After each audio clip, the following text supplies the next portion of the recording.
Chapter 8. Now Elisha had said to the woman whose son he had restored to life, "Get up and go with your household and settle wherever you can, for the Lord has called for a famine, and it will come on the land for 7 years." So the woman got up and did according to the word of the man of God. She went with her household and settled in the land of the Philistines 7 years. At the end of the 7 years, when the woman returned from the land of the Philistines, she set out to appeal to the king for her house and her land. Now the king was talking with Gehazi, the servant of the man of God, saying, "Tell me all the great things that Elisha has done." While he was telling the king how Elisha had restored a dead person to life, the woman whose son he had restored to life appealed to the king for her house and her land. Gehazi said, "My lord king, here is the woman, and here is her son, whom Elisha restored to life." When the king questioned the woman, she told him. So the king appointed an official for her, saying, "Restore all that was hers, together with all the revenue of the fields from the day that she left the land until now." Elisha went to Damascus while King Ben-Hadad of Aram was ill. When it was told him, "The man of God has come here," the king said to Hazael, "Take a present with you and go to meet the man of God. Inquire of the Lord through him, whether I shall recover from this illness." So Hazael went to meet him, taking a present with him, all kinds of goods of Damascus, 40 camel loads. When he entered and stood before him, he said, "Your son, King Ben-Hadad of Aram, has sent me to you, saying, 'Shall I recover from this illness?'" Elisha said to him, "Go, say to him, 'You shall certainly recover.' But the Lord has shown me that he shall certainly die." He fixed his gaze and stared at him until he was ashamed. Then the man of God wept.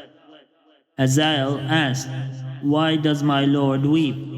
He answered, "Because I know the evil that you will do to the people of Israel. You will set their fortresses on fire. You will kill their young men with the sword, dash in pieces their little ones, and rip up their pregnant women." Hazael said, "What is your servant, who is a mere dog, that he should do this great thing?" Elisha answered, "The Lord has shown me that you are to be king over Aram." Then he left Elisha and went to his master Ben-Hadad, who said to him, "What did Elisha say to you?" And he answered, "He told me that you would certainly recover." But the next day he took the bed cover and dipped it in water and spread it over the king's face until he died. And Hazael succeeded him. In the 5th year of King Joram, son of Ahab of Israel, Jehoram, son of King Jehoshaphat of Judah, began to reign. He was 32 years old when he became king, and he reigned 8 years in Jerusalem. He walked in the way of the kings of Israel, as the house of Ahab had done. For the daughter of Ahab was his wife. He did what was evil in the sight of the Lord.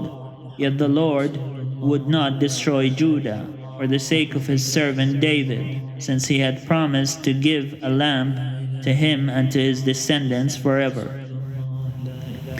In his days, Edom revolted against the rule of Judah and set up a king of their own. Then Joram crossed over to Zair with all his chariots. He set out by night and attacked the Edomites and their chariot commanders, who had surrounded him. But his army fled home. So Edom has been in revolt against the rule of Judah to this day. Libnah also revolted at the same time. Now the rest of the acts of Joram, and all that he did, are they not written in the book of the annals of the kings of Judah? So Joram slept with his ancestors and was buried with them in the city of David. His son Ahaziah succeeded him. In the 12th year of King Joram, son of Ahab of Israel, Ahaziah, son of King Jehoram of Judah, began to reign. Ahaziah was 22 years old when he began to reign. He reigned 1 year in Jerusalem. His mother's name was Athaliah, a granddaughter to King Omri of Israel. He also walked in the way of the house of Ahab, doing what was evil in the sight of the Lord, as the house of Ahab had done, for he was son-in-law to the house of Ahab.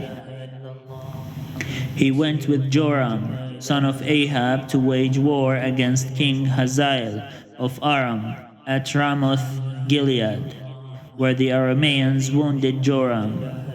King Joram returned to be healed in Jezreel of the wounds that the Arameans had inflicted on him in Ramah, when he fought against King Hazael of Aram. King Ahaziah, son of Jehoram of Judah, went down to see Joram, son of Ahab, in Jezreel, because he was wounded.